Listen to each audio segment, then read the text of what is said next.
Good evening. Let's call the meeting to order. Mr. Melody? Here. Mrs. De Silva? Here. Mrs. Rigby? Here. Mrs. Gillis? Here. And Mr. Valentine. Here. Pledge of Allegiance. Mr. Melody, there's only so many times left that I have to do this, so you get to go. I pledge allegiance to the flag of the United States of America and to the republic for which it stands, one nation, under God, indivisible, with liberty and justice for all.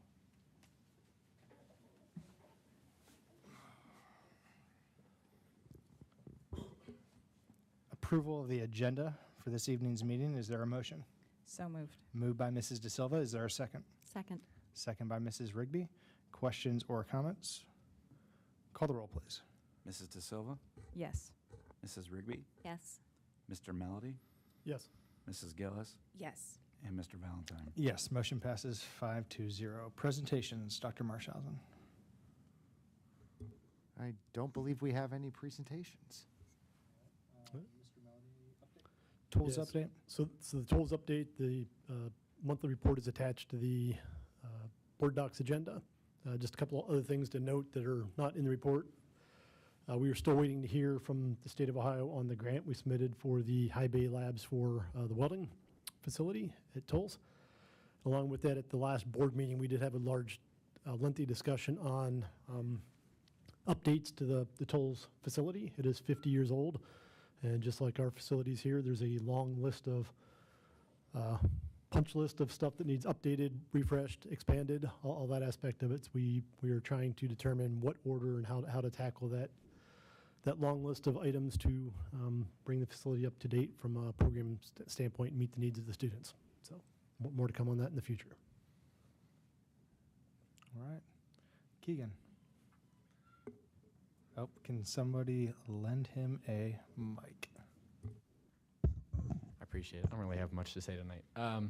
So Jerome, Maria's message was presented at Jerome last week. Marching band competed at their doubleheader and set 2 school records, winning overall grand champion. The Hispanic Heritage event held to celebrate Hispanic culture was held.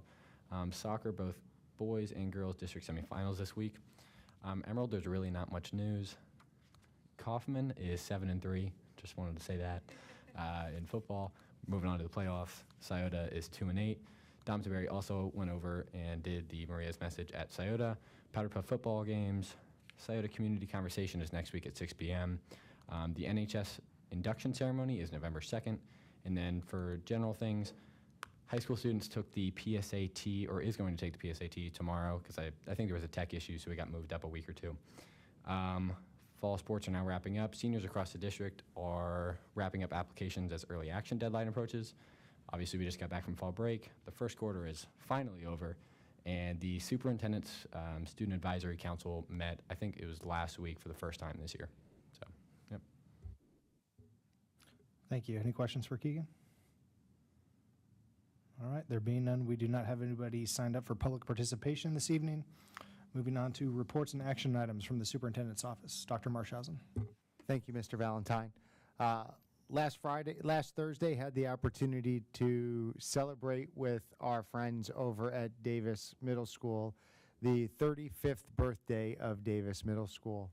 And standing there with me, Dave Nosker, who is the principal for a long time. And when they started talking about, they had several of the past principals there. It was fun to hear stories, and Dave spoke to hear his genuine passion and love for the time that he spent there at Davis was fun. And Jamie did such a great job bringing everything together. We had the cheerleaders from Scioto there, and to have the opportunity and to see all of those folks come back, and so many of the teachers at Davis also went there. Jamie said they have more than anyone else, although that's not confirmed, but I think, Dr. Schwanke, there are 12 current teachers who were Davis students and have come back, and many of them had their children now going through Davis. It was just a fun event, and to see that level of pride and excitement was great.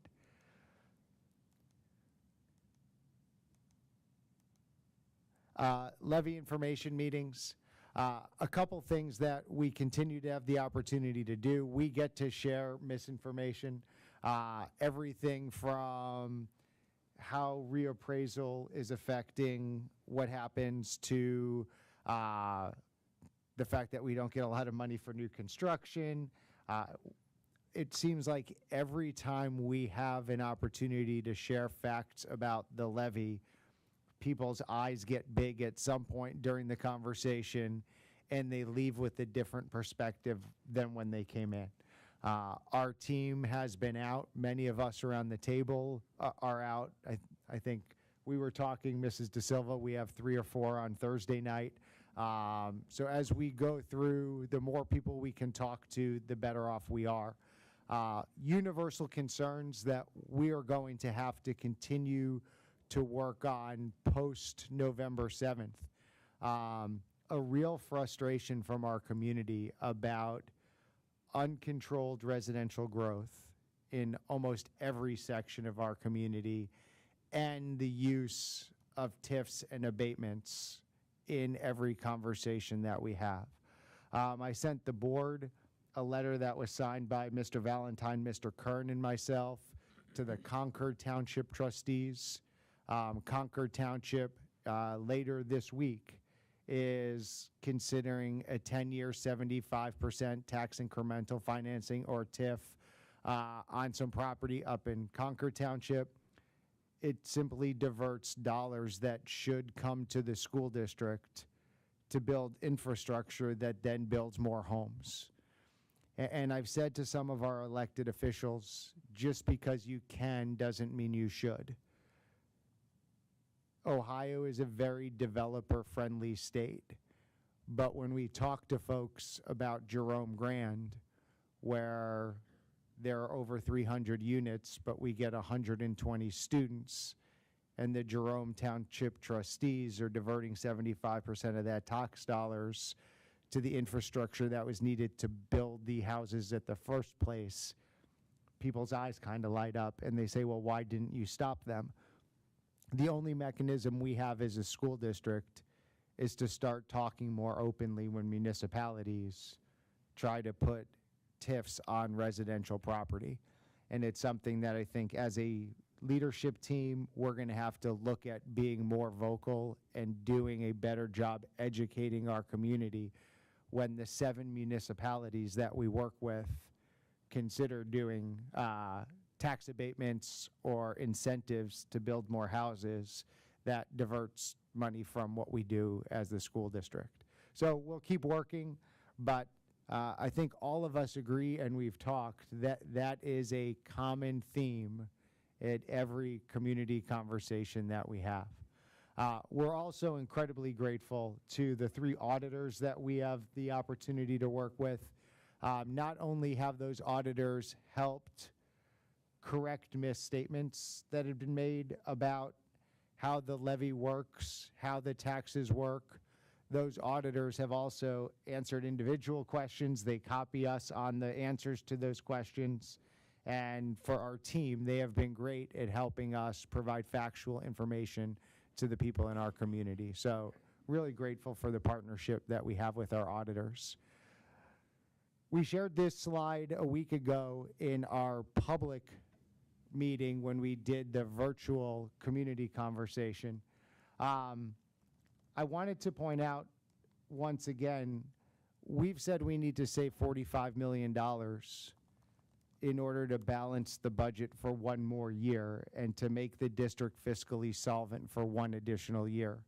And I've been asked, why does this have a maximum of $55 million in savings? It's because in every building, we're not going to hit every number right on. There's no way to say we're going to have 30 students in all of the 4th grade classes at Wyandotte Elementary and 30 students in the 5th grade classes and the 3rd grade classes, because that's not how it works when you put cohorts in neighborhoods and kids together. So if we hit everything spot on, which we know we're not going to, we would save up to $55 million. We have to give ourselves some wiggle room, because what we can't do is have Mr. Kern present a 5-year forecast next month that has $45 million in savings in it and then not hit that number. Because if we get to that point, then we're starting to look at state takeover. So when we tell people this is urgent because the $45 million is real and it's not optional, we wanted to be able to get this information out as quickly as possible. There have also been some who have asked about a line item, which are the cuts that are going to make. We talked today, and I'll reiterate our timeline. Once Cropper GIS gets the new attendance zones complete, the next step will be then, based on those new attendance zones, to staff those buildings with the higher class sizes. Staffing those buildings with the higher class sizes will take place in January and February. Then once you get those staffs set at the middle schools, high schools, and the new elementary attendance zones, then you have to go through a process that's governed by Ohio Revised Code and our negotiated agreement as you look at which teachers have seniority, which teachers have the right certifications. We talked today when we undouble block English language arts in 6th and 7th grade, there are going to be a number of teachers who are certified in English language arts. If some of those teachers are old like me, they may have K-8 certificates, but teaching 6th and 7th grade. So until we get to the point where our team, in collaboration with DEA, is able to go through the process, we don't know who the exact people are going to be.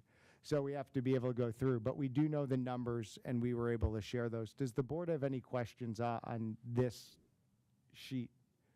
I had sent it to you last week. Excuse me, one question outside of this.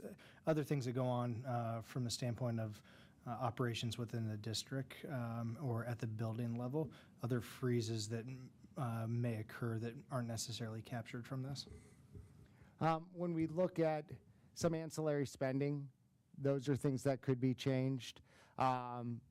We've started not hiring people now. Mr. Stark mentioned at the last board meeting that we had an admin leave from our tech team. We're not replacing that position because we want to see what happens on November 7th before we look at those positions. It would be an unusual situation, unless it's something for compliance with special ed, that we would hire new positions at this point, especially until we got through with this list and until we were able to know exactly where our savings were. And each position saved, each dollar saved, would have an impact on what the levy request in 2024 would be. So if we happen to be at $48 million at the end of the process in savings, it doesn't mean that we're going to rush out and hire enough people to spend $3 million more dollars. That's $3 million less dollars that when we look at what a levy would require in 24, that we would have that as part of that conversation. Did I answer your question, Mr. Valentine? Ohio. Sorry, I did have a question. Sorry. Shoot. How exactly does this affect? I know we're not doing like line by line item, but I'm thinking like, okay, if we get rid of field trips, that's happening, right? But how does it work when we have PTOs paying for field trips to happen? Or like, how does this kind of like rain down through PTO and booster and parents, essentially? Well, in some of our buildings, PTOs may help fund trips, and others that they may not. And from an equity standpoint, we're just going to do no field trips. PTOs will not be permitted to do field trips. In some cases, we have to hire subs when they pay for the bus or they pay for the entrance fees. There'll be no DC trip. Right, okay. Because even if that was fully funded, there are still a number of students that stay back. And in many cases, we have to hire subs to be with the students who stay back. So in order to be fair and equitable, it will be no field trips. We are going to have to really rein in the opportunities for there to be inequities among our PTOs. I know we've talked about a blanket PTO process. I don't know where we'll get, but we can't be to a place where you have one school because parents decide that's what they want in their child's experience, differing from another school where they might not have the resources to do the same thing. Okay, perfect. So, you know, I've said before, if the levy is rejected by the voters, we're not going to do more with less. We're going to have to deal with less because we can only provide the services that are resourced district-wide for the students in our community. Thank you. Ohio education politics. At the end of last week, the judge lifted the temporary restraining order that allowed the Department of Education and Workforce to begin. The governor announced an interim director for the Department of Education and Workforce. That interim director started this week. Jessica Voltolini is leading the transition right now as we untangle and try to ascertain who's in charge of what when it comes to education in the state of Ohio. At the same time, there was a lawsuit filed against Governor DeWine looking for a restraining order in the teaching of the science of reading, talking about how that's not a purview of the administration, it's a purview of the Department of Education, and now maybe the Department of Education and Workforce. As educators in the state of Ohio, we continue to, one, focus on local control, and two, have a wait-and-see attitude when it comes to who's governing us and who's making the decisions as we work to pivot and act quickly to provide our students with the best possible education to prepare them for success when they leave. There are a lot of great things happening in the state. There are a lot of amazing workforce opportunities taking place in Ohio. We are the economic and workforce driver for the state when it comes to preparing the next generation of students. We need our leaders to get their acts together, to stop fighting with one another, and to focus on children and not politics. And that's something that we're hopeful we'll see in the coming months as we get this straightened out and begin to move forward. There is a lot of pending legislation in the General Assembly as it relates to public schools in the state of Ohio. I'll continue to send board members those updates as they become available, and we'll see where things move when it comes to the General Assembly. And hopefully when there is a full-time director for the Department of Education and Workforce, they will have the political clout to align what's happening in the General Assembly with the governor's vision and with the department. Because ultimately what we're missing is alignment. We're missing that common theme and that path forward for education in our state. November 1st, we'll have a community conversation here.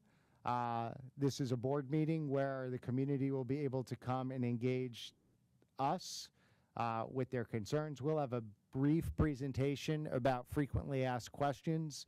We're lovingly calling that our top 10.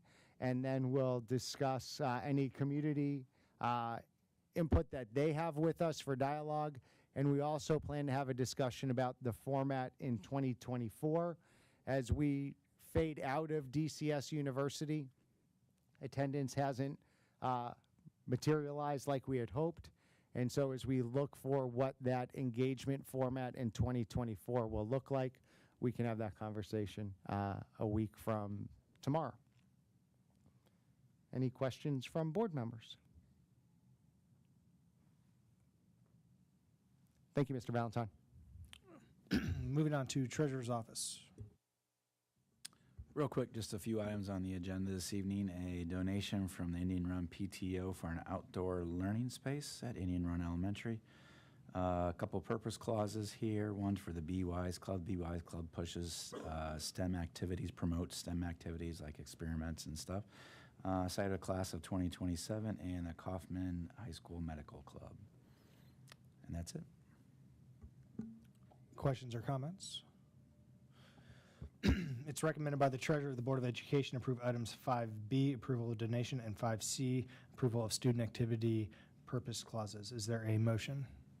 So moved. Moved by Mrs. Gillis, second by Second. Mrs. Rigby. Second. Call the roll, please. Mrs. Gillis, Yes. Mrs. Rigby, Yes. Mr. Melody, Yes. Mrs. De Silva, Yes. and Mr. Valentine. Yes, motion passes 5-0. Reports from the Department of Academics and Student Learning. Okay, good evening, everyone. I'll start us off tonight with my annual explanation of our contract with Mr. Peter Riddle.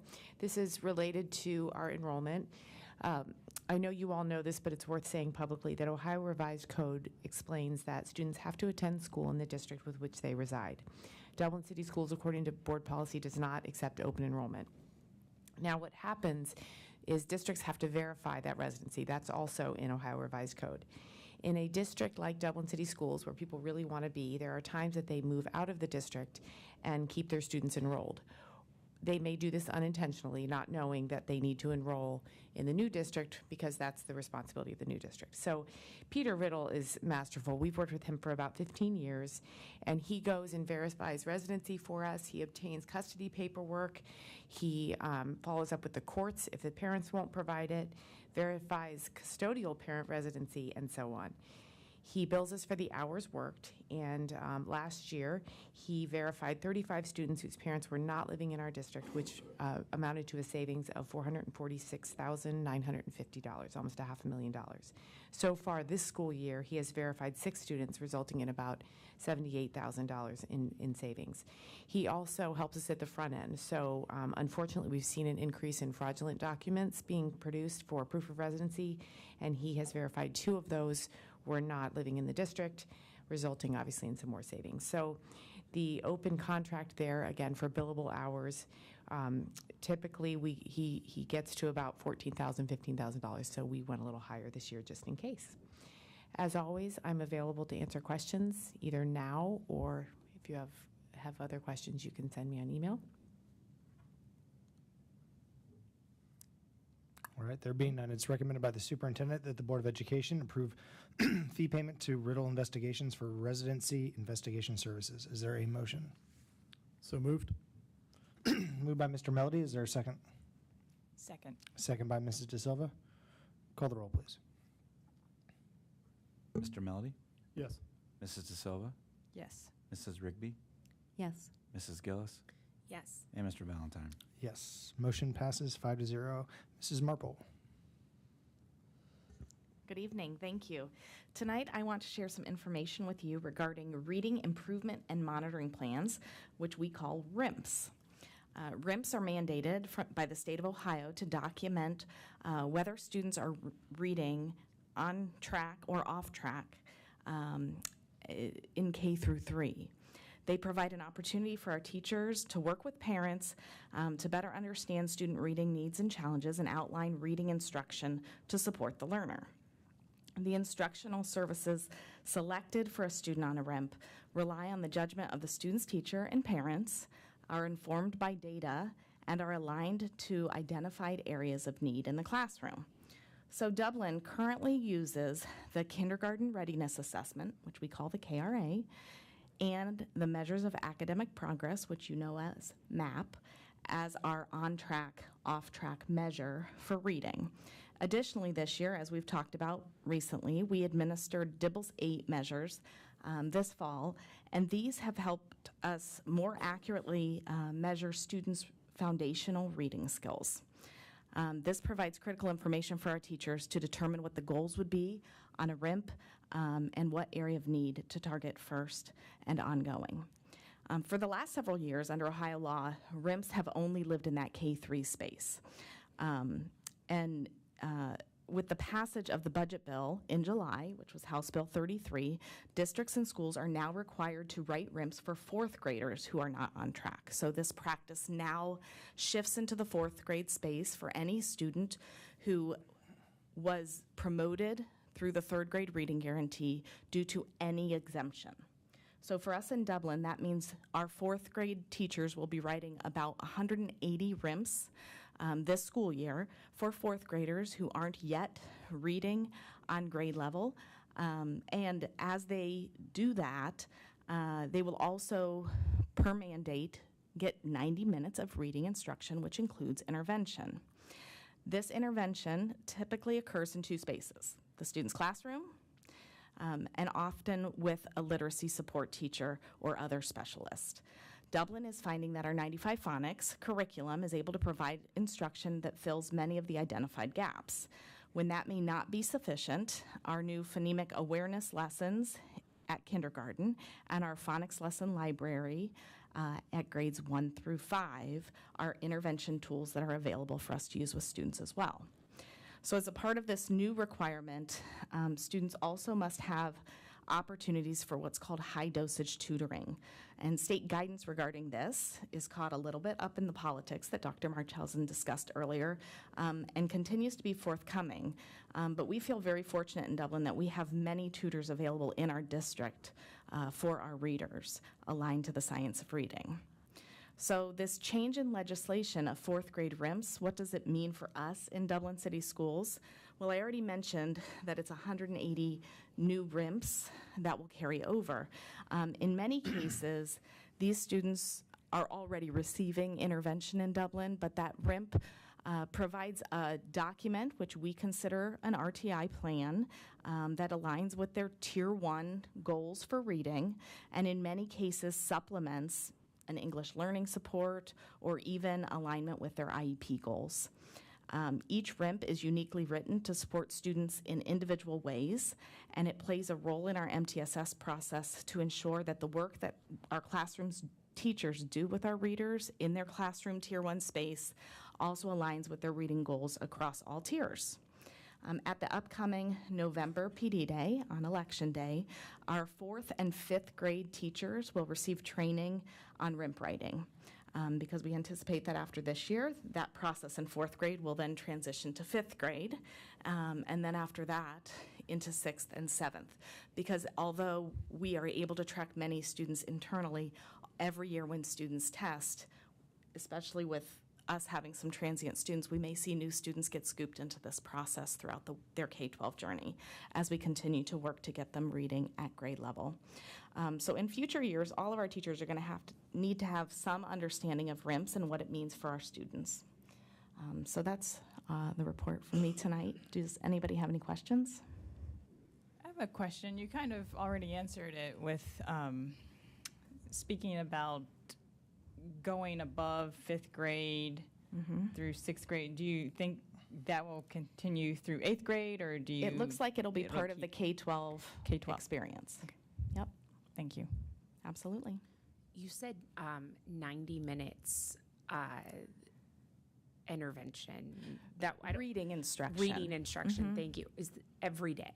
Yeah, but Yeah. that includes instructional time in their reading and writing block as well as intensive intervention. And we're well above that 90 minutes for most of our students. Thank you. I'd also like to talk about plans tonight. So a few times a year, people will ask me how many students with disabilities we have in Dublin. And usually they mean how many students on IEPs do you have? But that number really doesn't get to the root of the actual answer to the question, because there's another broad group of students with disabilities, and those are kids who are eligible under Section 504 of the Americans with Disabilities Act. So students eligible under Section 504 have 504 plans. And there are lots of similarities and differences between IEPs and 504 plans, and I'm just going to hit on a couple of those tonight. So to qualify for a 504 plan, a student must have a physical or mental impairment that substantially limits one or more major life activities. And at the end of last school year, we had 1,018 students with 504 plans. That number is twice the number that we had in the 2016-2017 school year. Unlike special education, where there are 14 disability categories in Ohio, there are no disability categories that we're required to track for 504. So instead, teams will look at the physical or mental impairment, and they have to determine if those impairments such as walking, seeing, breathing, or learning, if those major life activities have a substantial limitation. So for example, deafness has a substantial limit on hearing. Diabetes has a substantial limit on the endocrine function.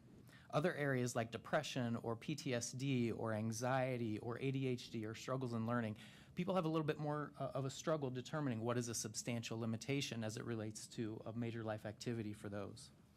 So in Dublin, 504 plans are written and implemented by either our school psychologists or our academic skills teachers at the high schools. And these plans remove barriers for students. They provide accommodations for kids. So sometimes people say, what's an accommodation? What's a good accommodation? And I like to say there's this thing called a differential bounce. And that means a good accommodation provides improved performance for the student with a disability. And it would not provide improved performance for a child that doesn't have a disability. So think about a student who has a substantial limitation in processing speed and working memory. That student might definitely benefit from extended time on a test.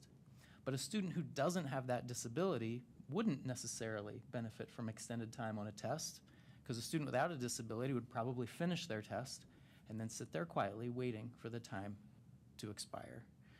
So I believe that we in Dublin have seen a significant increase in our 504 plans over time because I believe of two things. The first one is a reduction in the stigma around mental health. The second one is simply overall awareness of what 504 plans can do. We have parents who, if they were to receive an outside diagnosis for their child, are much more willing to share with us now than I think they were in the past. And they also know, and our staff knows, if we get a diagnosis, we absolutely look to see, does the child have a disability under an IEP, a special education under IDEA, or is this a child who might need accommodations under a Section 504 plan? So I do appreciate parents bringing those to us. That way we can be sure that we have all the information needed to support their student, whether it's an IEP, 504, an RTI plan, or any other plan that we might have in the district to help kids. Happy to take any questions. I have a question. Are you seeing more parent awareness around 504s and requesting evaluations for 504 plans, or a combination of staff recognizing different disabilities? I feel like staff-wise, we've always done a really nice job. Where we tend to see a lot is parents, and honestly, we tend to see a lot at the secondary level. And that's where I mentioned that differentiated bounce or differential bounce and extended time. A lot of times people think that getting extended time could give their child an advantage. And I don't think that's the purpose of an accommodation for a child with a disability. If you have a disability and you need extended time, then you should absolutely have it. But generally, kids without those types of disabilities, they don't need it. But there is an evaluation process for 504, and that's where we determine if you need it or not. Thank you. All right. Moving on, Department of Operations, Mr. Stark. Good evening. I have a number of 4 items to start with. I was yelling at Brian Boniel earlier today, and I got taken away with myself. The first 2 items are connected. One is an easement with the City of Dublin to allow us to go on their land to move a stormwater off of our land onto theirs. And this is under the Elementary 15. That's the second one, which is a GMP. And when we bought this land, we knew we had this issue with this pond being on 2 different parcels, and it's something that does have to be taken care of. It's a stormwater that takes care of city storm, would take care of our storm, so sooner or later, we need to move this. We chose the vehicle of the CMR to move it because it's a competitive way to move it, and usually you want to do a CMR versus a public bid when the operation that you're working on is very complicated. And this one is very complicated. It's a bunch of civil engineering drawings. It takes street water, our water, community water, and the team over that Mark Ford team and EMH&T and Alfred have all worked on this with the city, and the city was gracious enough to let us move it on their land, because even though this GMP is for $798,000, if we kept it on our land, we'd have to put it underneath to give us more usable land. It would probably cost double this. So by us being allowed to get this easement with the city and move this, it solves a problem. Whether the levy exists, or, levy passes or levy doesn't pass, this is a problem we need to do anyway because it's an existing issue. If we get this done now and the levy does pass, whenever it passes this year or next year, and we're ready to go. We'll get this done over the winter, and then we can move forward. So the first item is an easement allowing us to do this. The second item is the GMP, the board authorizing the funds to get this done. The next item is a public bid, and this is for our permanent improvement projects for next year. And this is a roof, the steel roof at Davis. Davis has a number of roofs, and we've been repairing them, replacing them over time. The reason we chose this roof, it is end of life, it is out of warranty, and is actively leaking. So we did a public bid on this, and we're asking the board for $1.8 million and a change authorization of $181,000 to get this done next year. And again, I put these in my reports. The reason we like to do these bids way ahead of time is so we get bidders. When Dr. Marshausen mentioned about Union County putting out that bid for the roundabout, they put out the bid for the same year. In this environment, doing that's not going to get bidders usually, sometimes. So this is for next year. And the last one is something that we did last year. We're asking the board to do it again, and that is a farm lease with Mr. Moody. This is the 100 acres that we have on Industrial Parkway in Mitchell DeWitt. This allows Mr. Moody to farm the land. It takes care of the land, and really what it does for us is it mitigates any wetland issues. So the land is ready for us when we need to, if and when we need to build upon it. And those are my 4 items in case anyone has any questions. I have one question about the pond relocation, and when and if the elementary school is on that property, is there going to be any kind of prevention of access to get to that pond? That's a great question. So it'll be on the city's parcel, and there will be a barrier of a fence and trees between us and that pond.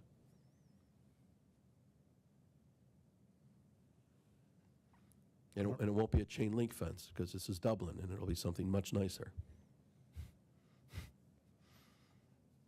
All right, there being no additional questions, as recommended by the superintendent, the Board of Education approve items 11A, 11B, and 11C. Is there a motion? So moved. Moved by Mrs. Gillis. Is there a second?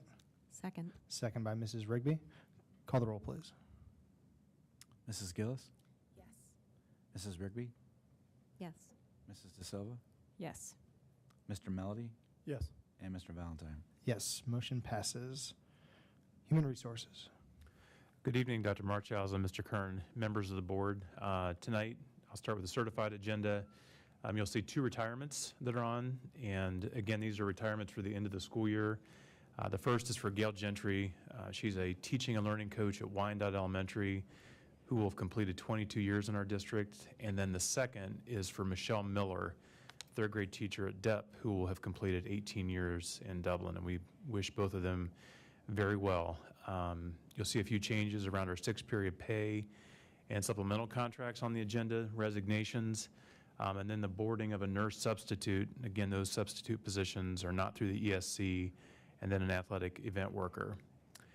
The supplemental contracts that are on tonight, they cover club, athletics, building, and student leadership. And then there's only a couple of pupil activity contracts, and those are for cheer and choir. Moving on to our classified agenda, you'll see 3 resignations and 1 retirement. And the retirement is for Desanka Locus, custodian at Scioto High School, who will have completed 21 years of service at the end of this calendar year. Wish Desanka the best. You'll see 6 new hires on tonight, and these new hires are replacement positions, along with a few salary changes and 3 staff members who are asking for unpaid leave. The last item are stipends, and both of the stipends that are on tonight have been previously approved by the board. These are revisions due to staff members who have changed and or splitting the amounts. The dollar amounts for either one of those stipends have not changed. And that concludes HR's portion on tonight's agenda. Questions or comments? It's recommended by the superintendent, the Board of Education approve items 11A, approval of personnel action items certified, 11B, approval of personnel action items classified, and 11C, approval of stipend requests. Is there a motion? So moved. Moved by Mrs. De Silva. Is there a second? A second. Second by Mr. Melody. Call the roll, please. Mrs. De Silva, Yes. Mr. Melody, Yes. Mrs. Rigby, Yes. Mrs. Gillis, Yes. and Mr. Valentine. Yes, motion passes 5-0. Reports from communications? Nothing this evening. Future agenda items? All right, there being none. Oh, Scott. I have a request. We did this previously earlier in the year. The next regular board meeting, I believe it's November 19th, 16th, 16th. There's a tolls board meeting that same evening. I didn't know if it's a possibility that we could start the Dublin board meeting at 6 p.m. earlier, and I can attend for the first hour and then leave to go to the tolls board meeting and attend that one as well. So if everyone can check their schedules and confirm with, I guess, Brian, Okay. appreciate it. We'll round back on that tomorrow, give everyone an opportunity to, but I can't foresee that being an issue. Okay, thanks. All right. Is there a motion to adjourn? So moved. Moved by Mrs. De Silva. Is there a second? Second by Mrs. Rigby. All those in favor say aye. Aye. All those opposed? Motion passes 5-0. We are adjourned. Thank you.